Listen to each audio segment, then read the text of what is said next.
ನಮಸ್ಕಾರ. ನಾನು ಸಿಗ್ಲಿ ಬಷ. ಇವತ್ತು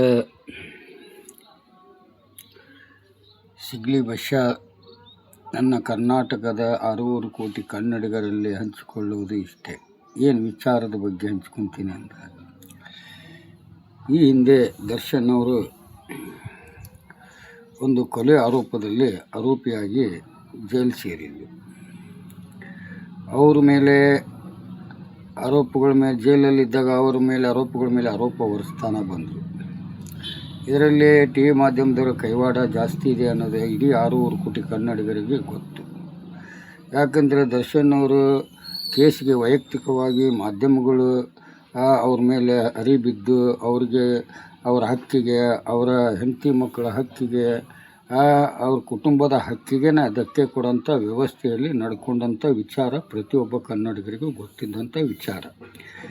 ಇದನ್ನು ಯಾವುದೂ ಲೆಕ್ಕಿಸದೆ ಆರೋಪಿಯಾಗಿ ದರ್ಶನ್ ಅವರು ಬಂದ ಕಷ್ಟಗಳನ್ನು ಸಂತೋಷದಿಂದ ಎದುರಿಸ್ತಾ ಅವರು ಮೆಡಿಕಲ್ ಬೇಲ್ ಹಾಕಿದರು. ಆ ಪ್ರಕರಣದಲ್ಲಿ ಮೆಡಿಕಲ್ ಬೇಲ್ ಹಾಕಿದರು. ಆ ಬೇಲು ರಿಜೆಕ್ಟ್ ಆಯಿತು. ರಿಜೆಕ್ಟ್ ಆಗಿದ್ದಾಗ ಆಮೇಲೆ ಅವರು ರೆಗ್ಯುಲರ್ ಬೇಲ್ ಹಾಕಿದರು. ರೆಗ್ಯುಲರ್ ಬೇಲ್ ಹಾಕಿದಾಗ ಅವ್ರಿಗೆ ಜಾಮೀನು ಸಿಕ್ತು. ಜಾಮೀನು ಸಿಕ್ಕಿಂದಾಗ ಅವ್ರಿಗೆ ಕೋರ್ಟ್ ಏನು ಆದೇಶ ಮಾಡಿರ್ತೈತಿ ಆ ಪ್ರಕಾರ ಅವರು ನಡ್ಕೊಂಡ್ರು. ಬಟ್ ರೆಗ್ಯುಲರ್ ಬೇಲಲ್ಲಿ ಅವ್ರಿಗೆ ಯಾವ ರೀತಿ ಸ್ವತಂತ್ರ ಇದೆ ಮತ್ತು ಏನು ರೆಗ್ಯುಲರ್ ಬೇಲ್ಗೆ ಯಾವ ರೀತಿ ಸ್ವತಂತ್ರ ಇದೆ ಮತ್ತು ನ್ಯಾಯಾಧೀಶರು ಒಂದು ಮೆಡಿಕಲ್ ಬೇಲ್ಗೆ ಯಾವ ರೀತಿ ವ್ಯಾಲ್ಯೂಯೇಷನ್ ಇದೆ ಅನ್ನೋದು ನ್ಯಾಯಾಧೀಶರಿಗೂ ಗೊತ್ತು, ನನಗೂ ಗೊತ್ತು, ನಿಮಗೂ ಗೊತ್ತಿಲ್ಲ ಅಂದರೆ ತಿಳ್ಕೊಳ್ಳಿ.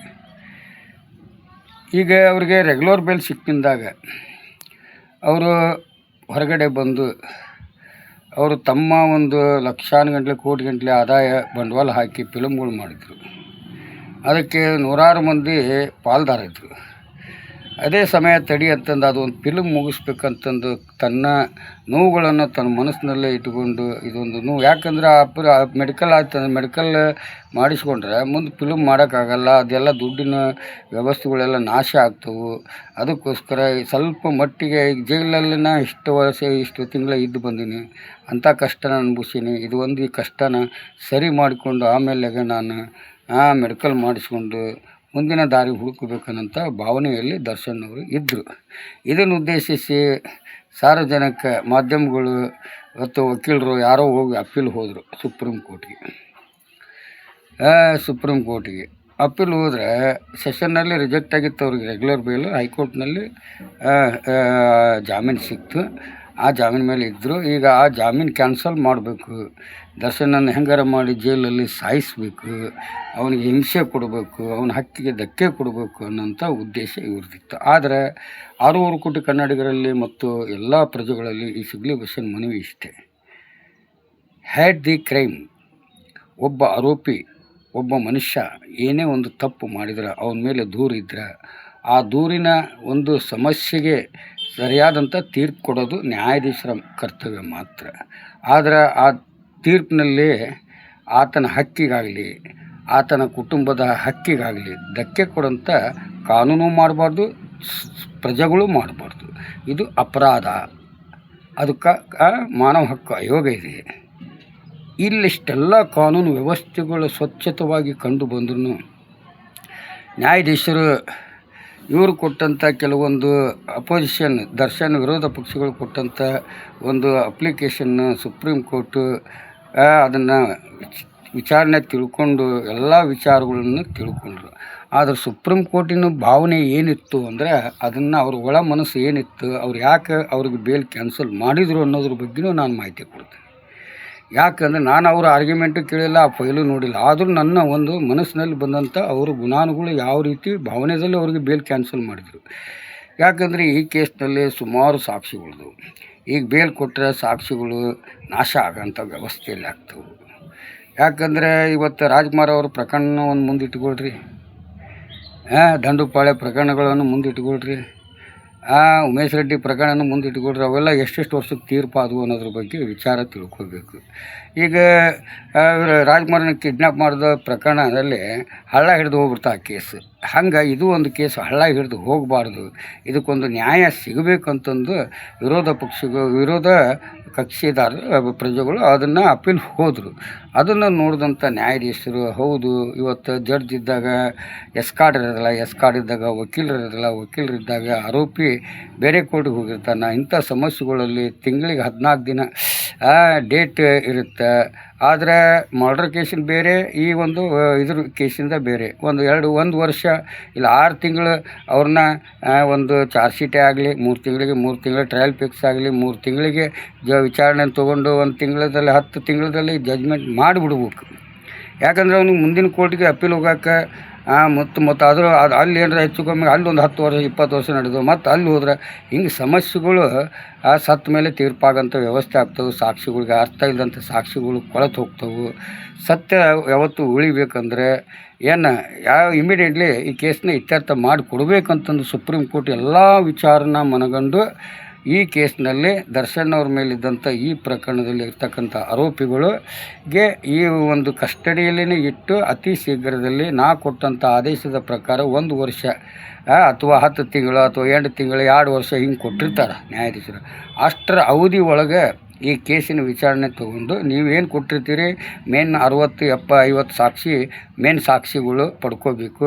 260 ಸಾಕ್ಷಿ ತೊಗೊಳ್ಳೋಂಥ ವ್ಯವಸ್ಥೆನೇ ಇರೋದಿಲ್ಲ.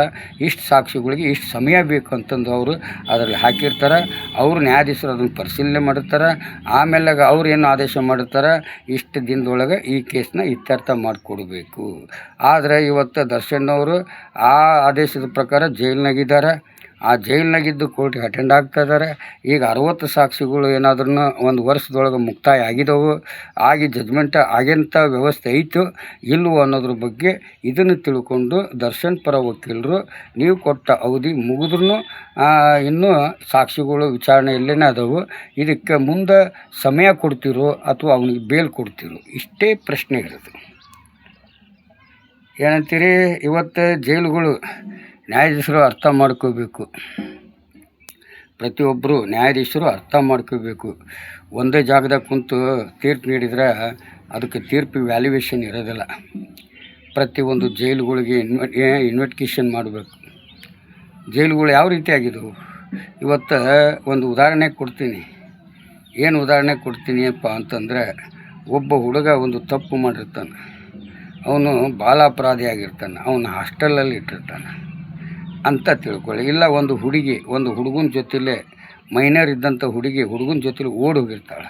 ಅವಾಗ ಅದನ್ನು ಪೊಲೀಸ್ನವ್ರು ಕಂಪ್ಲೇಂಟ್ ಆಗಿ ಪೊಲೀಸ್ನವರು ಅರೆಸ್ಟ್ ಮಾಡಿ ಅವನ್ನ ಸ್ಟೇಷನಿಗೆ ತಂದಿರ್ತಾರೆ. ಅವಾಗ ಜಡ್ಜ್ ಏನು ಮಾಡ್ತಾನೆ, ಆ ಕಿಡ್ನ್ಯಾಪ್ ಮಾಡಿದವನಿಗೆ ಜೈಲಿಗೆ ಹಾಕ್ತಾನೆ, ಈ ಹುಡುಗಿಗೆ ಹಾಸ್ಟೆಲ್ನಲ್ಲಿ ಇಡ್ತಾನೆ. ಆವಾಗ ಇದನ್ನು ವಿಚಾರ ತಿಳ್ಕೊಂಡು ಆ ಹುಡುಗನ ಕಡೆದವ್ರು ಬಂದು ಬೇಲ್ಗೆ ಹಾಕಿರ್ತಾರೆ. ಈ ಹುಡುಗಿ ಕಡೆದವ್ರು ಬಂದು ಜಡ್ಜ್ ಹತ್ರ ಒಂದು ಅರ್ಜಿ ಕೊಡ್ತಾರೆ. ಆ ಅರ್ಜಿಯಲ್ಲಿ ಏನಿರುತ್ತೆ ಅಂದರೆ, ಸ್ವಾಮಿ ನಮ್ಮ ಮಗಳು ಕಾನೂನು ಗೊತ್ತಿಲ್ಲದವಳು ಮೈನರ್ ಇದ್ದಾಳೆ, ಅದಕ್ಕೋಸ್ಕರ ನೀವು ಆಕೆಗೆ ಪುಕ್ಲಾಯಿಸ್ಕೊಂಡು ಓಡಿಸ್ಕೊಂಡು ಹೋಗಿದ್ದಾನ. ಈಗ ಆಕೆ ಕಾಲೇಜ್ ಹೋಗೋಕ್ಕೆ ಆಕೆ ವಿದ್ಯೆ ಹಾಳಾಗುತ್ತೆ, ಆ ವಿದ್ಯೆನ ನಾವು ಕೊಡಬೇಕಾಗೈತಿ. ಅದಕ್ಕೆ ನಮ್ಮ ಮಗಳನ್ನ ನಮಗೆ ಒಪ್ಪಿಸಿ ಬೇಲ್ ಜಾಮೀನು ಮೇಲೆ ಅಂತಂದು ನ್ಯಾಯಾಧೀಶರ ಹತ್ರ ಒಂದು ಮನವಿ ಅರ್ಜಿ ಕೊಡ್ತಾರೆ. ಇದಕ್ಕೇನು ಮಾಡೋದು, ಜಡ್ಜ್ ಕರುಣೆ ಪಟ್ಟು ಆ ಹುಡುಗಿನ ಬಿಡುಗಡೆ ಅವ್ರ ತಂದೆ ತಾಯಿ ಕೈಯಾಗ ಒಪ್ಪಿಸ್ಬೇಕು, ಅಥವಾ ಅದಕ್ಕೇನಾದರೂ ಆದೇಶಕ್ಕೆ ಒಂದು ಉತ್ತರ ಇದೆಯೋ ಅನ್ನೋದು ನಾವು ನೋಡ್ತಾ ಇದ್ದೀವಿ. ಆವಾಗ ಅವ್ರು ಹೇಳ್ತಾರೆ, ನೋಡಮ್ಮ ನಿನ್ನಂತಲೇ ನೀನು ಹುಡ್ಸಿದ ಮಗು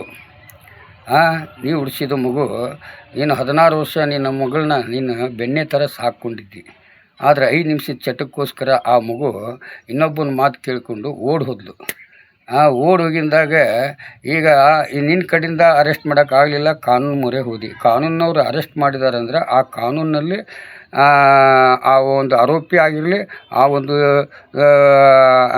ಅತ್ಯಾಚಾರಕ್ಕೆ ಒಳಗಾದಂಥ ಆ ಮಹಿಳೆ ಆಗಿರಲಿ, ವಿದ್ಯಾರ್ಥಿ ಆಗಿರಲಿ, ಇವರಿಬ್ಬರನ್ನೂ ನನ್ನ ಹತಾಟೆಯಲ್ಲಿ ಇಟ್ಕೊತೀನಿ. ಅವರು ಮೇಜರ್ ಆಗೋ ಮಟ್ಟನೂ ನನ್ನ ಹತಾಟೆಯಲ್ಲಿ ಇರಬೇಕು. ಮೇಜರ್ ಆಗಿದ್ದಾಗ ಅವ್ರಿಗೆ ಬೀದಿಗೆ ತಳ್ತೀನಿ, ಕರ್ಕೊಂಡು ಮನೆಗೆ ಇಟ್ಕೊಳ್ರಿ, ಇಲ್ಲಾಂದ್ರೆ ಅವರ ಜೀವನ ಅವ್ರು ನೋಡ್ಕೊತಾರೆ. ಇಂಥ ಒಂದು ವ್ಯಾಲ್ಯೂಯೇಷನ್ ಇದ್ದಂಥ ತೀರ್ಪುದು, ಹೌದಾ? ಅದಕ್ಕೋಸ್ಕರ ಈ ಒಂದು ದರ್ಶನ್ ಅವ್ರ ಪ್ರಕರಣದಲ್ಲಿ ಅವ್ರಿಗೆ ಶಿಕ್ಷೆ ಆಗುತ್ತೋ ಅಥವಾ ಬಿಡುಗಡೆ ಆಗುತ್ತೋ ಅದು ಮುಖ್ಯ ಅಲ್ಲ, ನ್ಯಾಯಾಧೀಶರ ಆದೇಶ ಮುಖ್ಯ. ನ್ಯಾಯಾಧೀಶರ ಆದೇಶ ಮುಖ್ಯ. ಇದಕ್ಕೊಂದು ಉದಾಹರಣೆ ಕೊಡ್ತೀನಿ. ಏನಂದರೆ, ಹಿಂದೆ ನನ್ನ ಮೇಲೆ ಒಂದು 21 ಪ್ರಕರಣ ದಾಖಲಾಗಿದ್ದು, ಎಲ್ಲೇ ಹಾವೇರಿ ಜಿಲ್ಲಾದೊಳಗೆ DYSP ಟಾಸ್ಕರ್ ಅಂತಂದು. ಆ ಪ್ರಕರಣದಲ್ಲಿ ಕಳುವು ಕೇಸು ಬಿಡು ಕಳ್ಳತನ ಕೇಸು ಅದು 21 ಕೇಸ್ ದಾಖಲಾಗಿದ್ದು. 21 ದಿವಸ ದಾಖಲಾದ್ರೆ 21 ಮನೆ ಕಳ್ಳತನ ಮಾಡಿದ್ದೀನಿ. 21 ಮನೆ ಕಳ್ಳತನ ಮಾಡಿದ್ದೇನು ಲೈನಾಗಿದ್ದಿದ್ದು ಮನೆಗೆ ಹೊಡೆದಿಲ್ಲ ನಾನು. 50 ಕಿಲೋಮೀಟ್ರಿಗೆ ಒಂದು ಮನೆ, 60 ಕಿಲೋಮೀಟ್ರಿಗೆ ಒಂದು ಮನೆ, ಹಿಂಗೆ ಹಂತವಾಗಿ ಎಲ್ಲ ಕಡೆಯೂ ಒಂದು 5-6 ಡಿಸ್ಟಿಕ್ನಾಗ ನಾನು ಕಳ್ಳತನ ಮಾಡಿದ್ದೀನಿ. ಆ ಕಳ್ಳತನ ಮಾಡಿದ್ದೇನೆ ಅಂದ ಬಳಿಕ ಆ ಒಂದು ಮನೆ ಕರ್ಕೊಂಡೋಗಿ ಇಂತಿಂಥ ಮನೆ ಕಳ್ಳತನ ಮಾಡಿದ್ದೀನಿ ಅಂತಂದು ಸುಮಾರು 21 ಮನೆ ತೋರಿಸ್ಬೇಕಾದ್ರೆ ಒಂದೊಂದು ಪ್ರಕರಣಕ್ಕೆ 50-60 ಕಿಲೋಮೀಟ್ರ್ ಇರಬೇಕಾದ್ರೆ ಸಮಯ ಎಷ್ಟು ಬೇಕಾಗ್ತೈತಿ? ಅದಕ್ಕೊಂದು 5 ದಿವಸ ಸಮಯ ತೊಗೊಂಡ್ರಿ. ಅದಕ್ಕೆ ಅವನು ಕಳ್ಳತನ ಮಾಡಿದ ಮನೆಗೆ ತೋರಿಸ್ಲಿಕ್ಕೆ ನಮ್ಗೆ ಹೇಳಿದಾನೆ, ತೋರಿಸ್ತೀನಿ ಅಂತ ಹೇಳಿದಾನೆ. ಅದಕ್ಕೆ ಇವನ್ನ ಈ ಪ್ರಕರಣದಲ್ಲಿ ಅರೆಸ್ಟ್ ವಾರೆಂಟ್ JC ಕೊಟ್ಟು ಮತ್ತು PC ಕಸ್ಟಡಿ ತೊಗೊಂಡು ಈ 21 ಮನೆ ಎಲ್ಲೆಲ್ಲಿ ಕಳ್ಳತನ ಮಾಡ್ಯ ಅನ್ನೋದಕ್ಕೆ ಅವನು ನಮಗೆ ಸಮಯ ಬೇಕು ಅಂತಂದು 5 ದಿನ ಅದಕ್ಕೆ ಹಾಕಿರ್ತಾರೆ. ಆಮೇಲೆ ಏನು ಮಾಡ್ತಾರೆ, ರಿಕವರಿ ಮಾಡಲಿಕ್ಕೆ ಸುಮಾರು 5-6 ಡಿಸ್ಟಿಕ್ನಲ್ಲಿ ಬಂಗಾರ ಮಾರಿರ್ತಾನೆ. ಆ ಅಂಗಡಿಗೆ ಹೋಗಿ ರಿಕವರಿ ಮಾಡಿಕೊಳ್ಳಿಕ್ಕೆ ಒಂದು 5 ದಿನ ಕೇಳಿರ್ತಾರೆ. ಆಮೇಲೆ ಎಲ್ಲ ಐಟಮ್ಸ್ ತೊಗೊಂಬಂದು ಅಲ್ಲೇ ಕಳ್ಕೊಂಡವ್ರನ್ನೆಲ್ಲರನ್ನು ಕರೆಸಿ ಸ್ಟೇಷನ್ ಮುಂದ್ಗಡೆ ಯಾರ್ಯಾರು ಎಷ್ಟಿಷ್ಟು ಸಾಮಾನು ಹೋಗಿದ್ವು, ಎಷ್ಟಿಷ್ಟು ತೂಕುದು ಅಂತಂದು ಅವರೆಲ್ಲ ಐಡೆಂಟಿಫಿಕೇಷನ್ ಮಾಡೋಕೆ ಅದಕ್ಕೊಂದು 5 ದಿವಸ.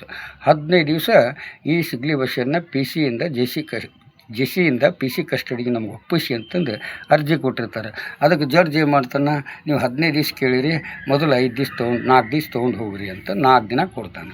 ಈ 4 ದಿವಸದೊಳಗೆ ಬರೀ ರಿಕವರಿ ಅಷ್ಟೇ ಮಾಡಿರ್ತಾರೆ ಇವರು. ಎಲ್ಲೇ 5 ಅಂಗಡಿ ಒಳಗಡೆ ಒಂದೊಂದು ದಿನಕ್ಕೆ 2 ಅಂಗಡಿ ಅಂತ 4 ದಿನಕ್ಕೆ ಬರೀ ರಿಕವರಿ ಒಂದು ಹೊರತುಪಡಿಸಿದ್ರೆ ಎಲ್ಲೆಲ್ಲಿ ಕಳ್ಳತನ ಮಾಡ್ಯಾನ ಸಿಗ್ಲಿ ಬಸ್ಸ ಅಂತಂದು ಆರೋಪಿನ ಕರ್ಕೊಂಡೋಗಿ ಮನೆ ಕಳ್ಳತನ ಮಾಡಿ ಅಲ್ಲೆಲ್ಲ ತೋರಿಸ್ಲಿಕ್ಕೆ 21 ಮನೆಗೂ ಕರ್ಕೊಂಡು ಹೋಗಿದ್ದಿಲ್ಲ. ಅದ್ರಾಗ ದಾಖಲೆ ಸಮಯ ಇಲ್ಲ. ಆಮೇಲೆ ಎಲ್ಲ ಮನೆಯವ್ರನ್ನ ಕರೆಸಿ ಸ್ಟೇಷನ್ನಾಗ ಐಡೆಂಟಿಫಿಕೇಷನ್ ಮಾಡಿದ್ದು ಅದಕ್ಕೂ ಸಮಯ ಇಲ್ಲ. ಇಂಥ ಒಂದು ಪ್ರಕರಣದಲ್ಲಿ ಬರೀ ರಿಕವರಿಗೆ 21 ಕೇಸ್ ಹಾಕಿದ್ದಾರೆ. ಬರೀ ನಾನು ಆರ್ಗ್ಯುಮೆಂಟ್ ಮಾಡಿ ಜಡ್ಜ್ ಹತ್ರ ಈ ಪ್ರಕರಣನ ರಿಪೋರ್ಟ್ ಮಾಡಿ ಬಿಸಾಕ್ರಿ ಅಂತಂದು ಮಕ್ಕದ ಮೇಲೆ ಒಗೆದಿದ್ದರೆ ಆ ಕೇಸ್ ನಾನು ಒಂದೇ ಡೇಟ್ನಲ್ಲಿ ನಾನು ಅಕ್ಯೂಟ್ ಮಾಡ್ಕೊಂಬಂದುಬಿಡ್ತಿದ್ದೆ. ಆದರೆ ಇವು ಹಂತವಾಗಿ 7 ಕೋರ್ಟ್ನಾಗ ಇದ್ದಿದ್ದರಿಂದ ಎಲ್ಲ ಒಂದು ಕೋರ್ಟ್ನಲ್ಲಿ ಅಕ್ಯೂಟ್ ಮಾಡ್ಕೊಂಡಿದ್ದಾಗಿ ಎಲ್ಲ ಕೋರ್ಟಿಗೆ ಇದೇ ಒಂದು ಅಕ್ಯೂಟ್ ಕೇಸ್ ಜಡ್ಜ್ಮೆಂಟ್ ಕೊಟ್ಟು ಅವನ್ನೆಲ್ಲ ಅಕ್ಯೂಟ್ ಮಾಡಿಕೊಡ್ಬೇಕಾಗಿತ್ತು. ಇವರೆಲ್ಲ ಏನು ಮಾಡ್ತಾರಂದ್ರೆ ತಮ್ಮ ಸಮಯಕ್ಕೋಸ್ಕರ ತಮ್ಮ ಒಳ್ಳೆ ಜೀವನಕ್ಕೋಸ್ಕರ ಇವತ್ತು ಅಮಾಯಕರನ್ನ ಈ ಕಾನೂನೊಳಗಡೆ ಪರಿವರ್ತನೆ ಜಗದ ನಿಯಮ ಅಂತಂದು ನೀವು ತಿಳ್ಕೊಂಡು ಇವತ್ತು ನರಕದೊಳಗೆ ತುರುಕಿ ಇವತ್ತು ಕಾನೂನುಬದ್ಧವಾಗಿ ತೀರ್ಪು ನೀಡ್ತೀವಿ ಅನ್ನೋಂಥವ್ರಿಗೆ ಇದು ಒಂದು ಎಚ್ಚರಿಕೆಯ ಗಂಟಿನಂದು. ಯಾಕಂದ್ರೆ ನಾನು ಹಿಂದೆ ಬರ್ರಿ, ನಿಮ್ಗೆ ಏನೇನು ಕಾನೂನು ಒಳಗಡೆ ಎಷ್ಟೆಷ್ಟು ಕೊಳಕದವು, ಆ ಕಾರ್ಯಾಂಗದೊಳಗಡೆ ಎಷ್ಟೆಷ್ಟು ಹೊಲಸದವು, ಮಾಧ್ಯಮಗಳಲ್ಲಿ ಎಷ್ಟದವು, ಸರ್ಕಾರದೊಳಗಡೆ ಎಷ್ಟು ಹುಳುಕೈತೆ ಅನ್ನೋದ್ರ ಬಗ್ಗೆ ನಾ ಕೇಳೋ ಪ್ರಶ್ನೆಗಳಿಗೆ ಒಂದೊಂದು ಉತ್ತರ ನೀವು ಕೊಡೋಕ್ಕಾಗೋದಿಲ್ಲ. ಯಾಕಂದರೆ ನಿಮ್ಮಲ್ಲಿ ವಿದ್ಯೆ ಇರ್ಬೋದು, ನನ್ನಂತಲೇ ಅನುಭವ ಇದೆ. ನಾ ಕೇಳೋ ಪ್ರಶ್ನೆ ನಿಮ್ಮ ಹತ್ರ ಇಲ್ಲ. ಅದಕ್ಕೆ ಅವನು ಹೇಳ್ತಾನೆ, ಯಾರು ಸುವರ್ಣ ನ್ಯೂಸ್ ಚಾನಲ್, ಯಾರು ಕುಳ್ಳ ರಂಗನಾಥ್ ಡಬಲ್ ಗೇಮ್ ನನ್ನ ಮಗನು. ನರೇಂದ್ರ ಮೋದಿ ಏನು ಮಾತಾಡ್ತಾ ಬಂದ್ರು ಮುಂಚೆ, ಆಮೇಲೆ ಏನು ಉಲ್ಟಾ ಹೊಳ್ತಾ ಬಂದರು, ಅದೇ ಸೇಮ್ ಈಗ ಆ ಪಬ್ಲಿಕ್ TV ರಂಗಣ್ಣ ಈ ಪತಿವೃತ್ತಿ ಮಗ ಆಗಕತ್ತೆ. ಮಗ ಹಿಂದೆ ಹದರಿಗಿತ್ತಿ ಮಗ ಇದ್ದು ನನಗೆ ಕಾಣಿಸ್ತೈತಿ. ಲೇ ಬೂಳಿ ಮಗನೇ, ನಾನು ನಿನಗೆ ಬೈತೀನಿ, ಏನು ಮಾಡ್ತೀಯ, ನನ್ನ ಮೇಲೆ ಕೇಸ್ ಹಾಕ್ತೀಯ? ಕಟ್ಟುಕಟ್ಟೆಯಲ್ಲಿ ನಿಲ್ಲಿಸಿ ನಾ ಕೇಳೋ ಪ್ರಶ್ನೆ ಅಲ್ಲೇ ಸರಿಯಾಗಿ ತೀರ್ಪು ಆಗಬೇಕು ಅಂತ ಪ್ರಶ್ನೆ ಮಾಡ್ತೀನಿ. ನೀನಾದರೆ ಪ್ರಧಾನಮಂತ್ರಿಯವರಿಗೆ ಏಕವಚನದಲ್ಲೇ ಬೈತೀಯ. ನಿನಗೆ ಯಾವನ ಹಕ್ಕು ಕೊಟ್ಟಿದ್ದು? ನನಗೆ ಒಬ್ಬ ಸ್ವತಂತ್ರ ಪ್ರಜೆಗಿದ್ದಷ್ಟು ಹಕ್ಕು ನಿನಗೆ ಹೋರಾಟಗಾರನಿಗಿಲ್ಲ. ಇದು ಒಂದು ತಿಳ್ಕೊ, ಮಾಧ್ಯಮಗಳಿಗಿಲ್ಲ. ಯಾಕಂದ್ರೆ ನೀವು ಡಬಲ್ ಗೇಮ್ ಆಟ ಆಡ್ತೀರಿ. ಇವತ್ತಿಗೂ ಇಷ್ಟು ವರ್ಷ ನಿಮಗೆ ವರದಿ ಕೊಟ್ಟರು ನಾನು ಎತ್ತಿ ಹಿಡಿಯೋ ಯೋಗ್ಯತೆ ನಿಮ್ಮ ಕಡೆಯಿಂದ ಆಗಲಿಲ್ಲ. ನಾನು ಎತ್ತಿ ಹಿಡಿದಿದ್ದು ಯೋಗ್ಯತೆ ಕಲಾ ಮಾಧ್ಯಮದವ್ರಿಗೆ ಮಾತ್ರ, ಮತ್ತು ಜಾಗೃತಿ ಮತ್ತು ಒಂದು ಮೂಡಿಸ್ತಂಥವ್ರಿಗೆ ಮಾತ್ರ ಈ ಸಿಗ್ಲಿ ಬಸ್ಸ ಸಲ್ಯೂಟ್ ಹೊಡಿತಾನೆ. ನಿಮ್ಮಂಥವು ನಾಯಿಗಳಿಗೆ, ಹುಚ್ಚು ನಾಯಿಗಳು, ನೀವೆಲ್ಲ RSSನಿಂದ ಬಂದು ನನ್ನ ಮಕ್ಕಳು ಅಂತೀನಿ ನಾನು. ಅದಕ್ಕೆ ನೀವು ಡಬಲ್ ಗೇಮ್ ಆಟ ಆಡಿ ಇವತ್ತು ಅವ್ರ ಕಡೆಯಿಂದ ಗೆಲ್ಲಕ್ಕಾಗೋದಿಲ್ಲ, ಇದೆಲ್ಲ ಸೋತು ಈಗ ಅವ್ರ ಮೇಲೆ ಉಲ್ಟಾ ಹೊಳ್ಳೋದು. ಈಗ ಮತ್ತು ಇವರು ಒಳ್ಳೆ ಪತಿವೃತ್ತಿ ಮಕ್ಕಳು, ಕಾಂಗ್ರೆಸ್ನವ್ರು ಈಗ ಪತಿವೃತ್ತಿ ಮಕ್ಕಳಾದರು, ಹಿಂದೆ ಬಿ ಜೆ ಪಿಯವರು ಪತಿವೃತ್ತಿ ಮಕ್ಕಳಿದ್ರು, ಇವರು ಹಾದರಗಿತ್ತಿ ಮಕ್ಕಳು ಅಂತಿದ್ದಿ. ಡಬಲ್ ಗೇಮ್ ಮಾತಾಡೋದು ಬಿಡು. ಒಂದು ನಿರ್ಧಾರ, ಈ ಸಿಗ್ಲಿ ಬಸ್ಸಿ ನೋಡಿ 2014ರಿಂದ ಇಲ್ಲಿವರೆಗೂ ನರೇಂದ್ರ ಮೋದಿಯವರ ವಿರುದ್ಧ ನಾನು ಹೋರಾಟ ಮಾಡ್ತಾನೆ ಬಂದಿದ್ದೀನಿ. ಅವ್ರನ್ನ ಯಾವತ್ತೂ ಹೊಗಳಿದ ದಾಖಲೆ ಇದ್ರೆ ತಂದು ತೋರಿಸು. ಯಾಕಂದ್ರೆ ನಾ ಕೇಳೋ ಪ್ರಶ್ನೆ ಅಷ್ಟೇ ಅಲ್ಲ, ಕುರಿ ಕಾಯೋನು ಪ್ರಶ್ನೆ ಮಾಡ್ತಾನೆ. ಅವರು ಪ್ರೆಸ್ ಮೀಟ್ಗೆ ಬಂದಿಲ್ಲ, ಬಂದ್ರಂದ್ರೆ ಅವ್ರ ಮೇಲೆ ನೂರಾರು ಸಾವಿರಾರು ಕೇಸ್ ಬೀಳ್ತವೆ. ಇದನ್ನು ನಾನು ಎಚ್ಚರಿಕೆ ಕೊಡ್ತೀನಿ.